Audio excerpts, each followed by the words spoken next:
వారు పెరిగి పెద్దవారై ప్రయోజకులైన తర్వాత, బలవంతులైన తర్వాత, వాగ్దాన భూమిలోకి వచ్చిన తర్వాత శత్రువు అనేవాడు ఉన్నాడు గనక ఎప్పుడైనా వాడితో మనకు యుద్ధం వస్తుంది గనక మనము యుద్ధము చేయ నేర్చుకోవాలి.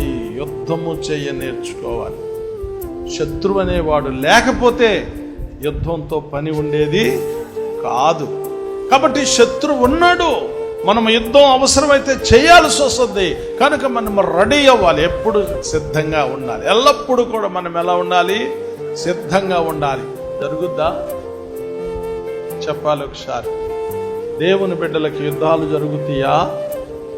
దేవుని బిడ్డలు యుద్ధాలు చేయాల్సిన అవసరత ఏర్పడుతుందా?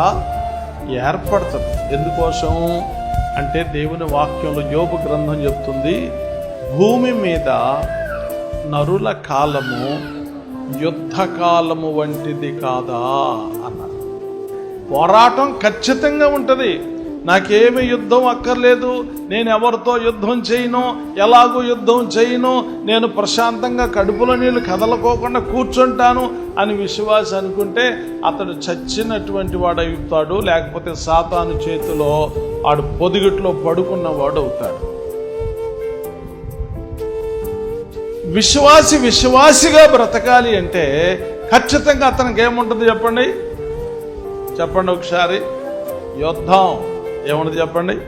యుద్ధం, పోరాటం ఉంటుంది. ఈ పోరాటానికి ఉన్న పేరేంటో చూసారా? మంచి పోరాటం.